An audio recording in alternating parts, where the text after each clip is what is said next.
grapes in the wilderness. I saw your fathers as the first fruits of the fig tree in its season. What he's saying is this: when you started out, Israel, I loved you intently. And I saw you like wild grapes that just needed to be pruned and needed to be taken care of, that needed to be brought into a productive life. That's how I saw you. Not as something to be punished. I saw you as something to be loved and nurtured and cared for. I saw you as the first fruits on the fig tree. I saw you as the very beginning of a very beautiful and wonderful thing in relationship with me. But they went to Baal Peor. They went to Baal Peor and separated themselves to that shame. They became an abomination like the thing they loved. So, Gibeah is a reference to moral depravity.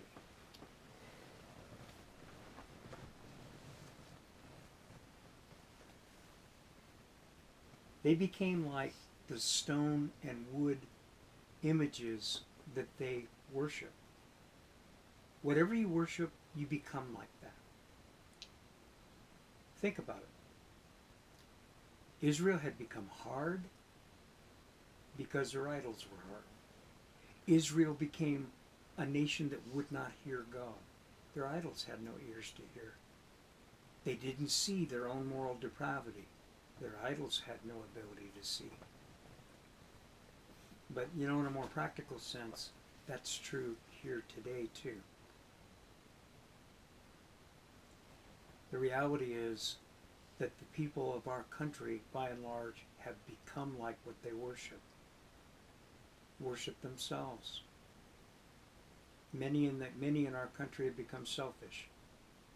Many in our country have become worshipers of things that make them happy and make them feel good, as opposed to being willing to sacrifice for others who have less. God help us. America's idols. So what exactly are America's idols? Colossians 3:5 tells us, and it tells us in no uncertain terms. It says, covetousness and greed are idolatry. And in America, the desire to have more and more and more, the greed to have it, whether anybody else has it or not, we are experts at it. Do you know we export that? We export that. That's what Madison Avenue is. That's what the advertising industry is. The purpose of every commercial out there pushing a product is to cause us, to move us toward a covetous spirit for that product. And we are better at it than any country in the entire world.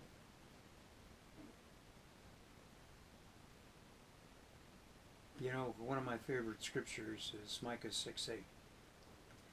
He has shown thee, O man, what is good, and what doth the Lord require of thee?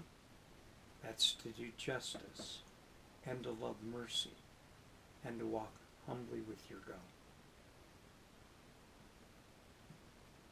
As we look at our own country today, do we see justice?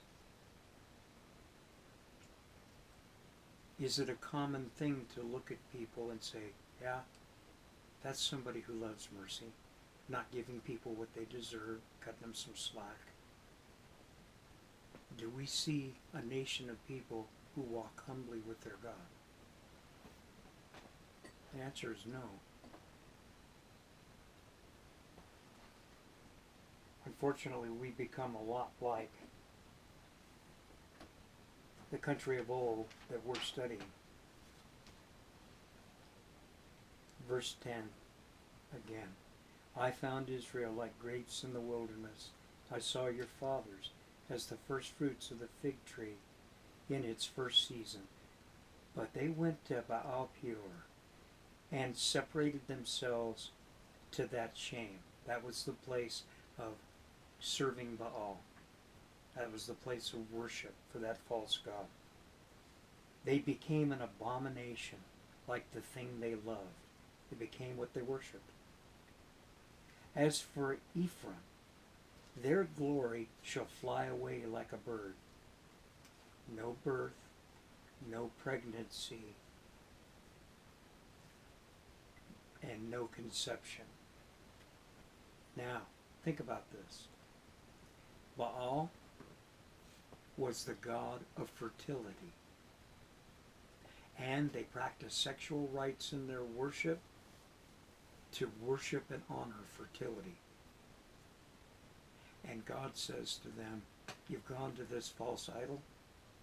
It has no power to do anything for you because you covet fertility, which meant wealth. You covet that for your crops, for your animals. So now I'm going to tell you what I'm going to do. I'm going to make sure that you have no birth. I'm going to make sure that you have no pregnancy. And I'm going to show you just how false your God is, because there will be no conception. I'm going to take it. Did you know that in reality, if it weren't for immigration, that the United States of America would be declining in population? No society has ever, and I hope I have this statistic right, but no society that's had a birth rate below 1.7%, I think that's where we're at, right in that neighborhood. And if I don't have that completely correct, the concept is correct. No society that's ever had a lower rate has ever survived. It's never happened. Every society that's turned its back on God has declined in population.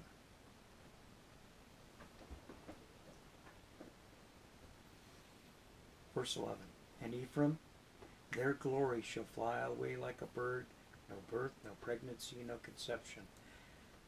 Though they bring up their children, yet I will bereave them to the last man. Yes, woe to them when I depart from them. God gives infertility for Israel's worship of the fertility god. Hosea details how the nation who turns from God has declining population despite their best efforts. When God moves on, there's grief. Every place that God turns his face from, grief is the result in that nation. Verse 13. Just as I saw Ephraim like Tyre, planted in a pleasant place, so Ephraim will bring out of his children to the murderer. Now, this is a reference to an event that occurred many, many years before. And if you were a member of the Hebrew nation, you would know exactly what's being said here. Tyre was the center of trade in the Phoenician Empire. And Tyre, relying on their wealth to preserve them from enemies from without, missed the boat because they were overtaken and there was just mass murder of women and children. The city of Tyre was destroyed. And what he's saying here is, you started out like Tyre did. You started out prosperous, everything going well. Everybody, you know, the best economy anybody had ever had. You heard that term? But the end of things, because you've ignored God and you've walked away, is your destruction. They started out wonderfully in God's blessing. They're going to end up being plundered. Verse 14. Give them, O Lord, what will you give? Now, you got to kind of get the gist of what's happening here. Hosea is praying. He's heard this whole prophecy in his spirit. He's given it out to them. Man's heart's broke. And at any rate, as he's speaking this thing out, I can imagine with hot tears running down his face. I don't know that for sure, but I would imagine that. He's given this out, and now he's going to pray, and he says, "Give them, O Lord." And then he stops. He pauses, and he says, "What will you give? I don't know what to pray for. I don't know what to say. I don't know what to pray for anymore, Lord." And then God speaks into his spirit, and he looks at the people and he says, "Give them a miscarrying womb and dry breasts."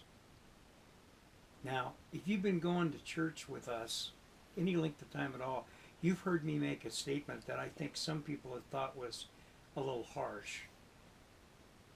And what that statement is this. I've always said, if God will be merciful to us as a nation, then he'll bring trouble to our shores. Because it's in that shaking that I believe many will find Jesus. And that's what Hosea is saying here. What should I say, Lord? What should I pray for my people? I'm praying that you bring trouble. 15th verse. And all their wickedness in Gilgal. For then I hated them.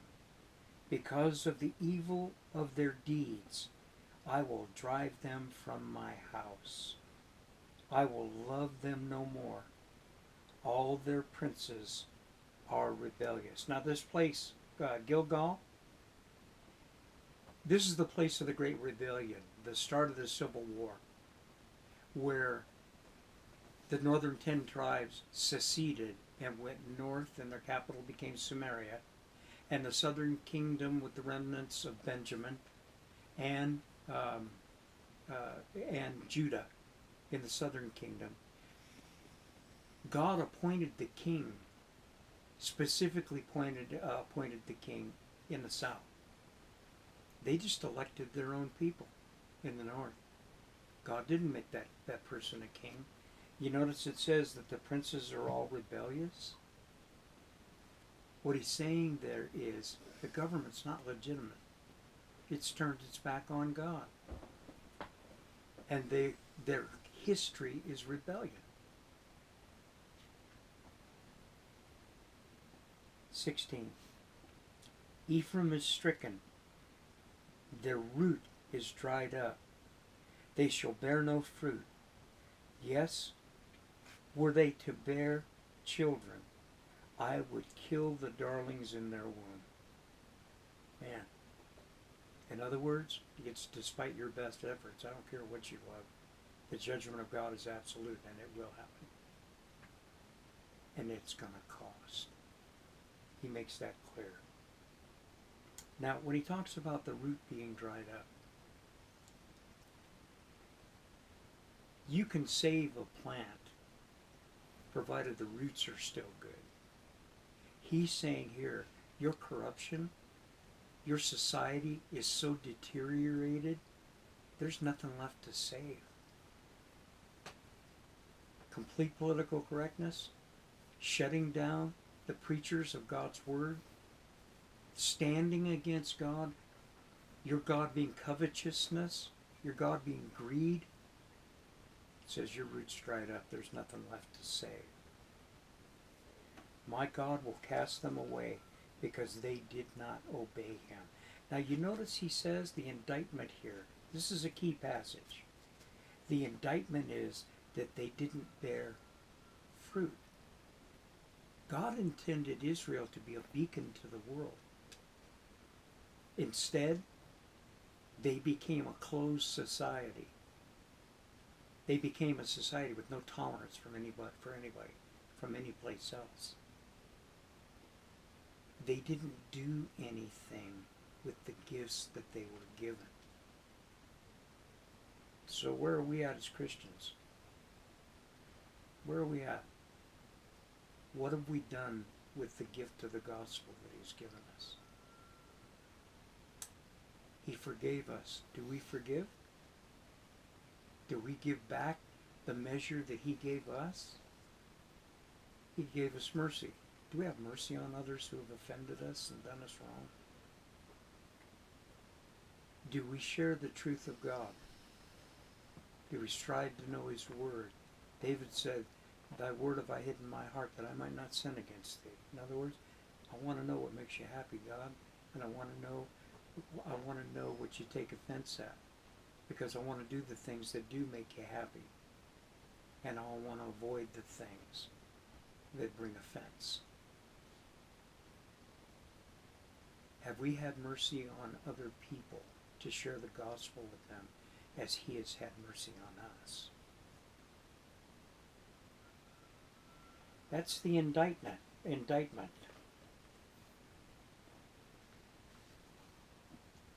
Verse 17. My God will cast them away because they did not obey him. This is reference back to the 28th chapter of Deuteronomy, where he said, if you don't obey me, this is what I'm going to do. That's where the curse will be. And they shall be wanderers among the nations. And sure enough, that's exactly what happened to them. 10th chapter. Israel empties the vine. Now, when he makes an analogy concerning a vine, every time he mentions that, it's always in a negative context, when he's talking about grapes, a vine. It's like in Revelation, where he talks about trampling out the grapes of wrath. Okay? Israel empties his vine. He brings forth fruit for himself according to the multitude of his fruit. He has increased the altars according to the bounty of his land. They have embellished his sacred pillars. In other words, you've taken everything that I've given you and you've turned it around and dedicated it to the worship of this false god. Verse 2. Their heart is divided. Now they are held guilty. He will break down their altars.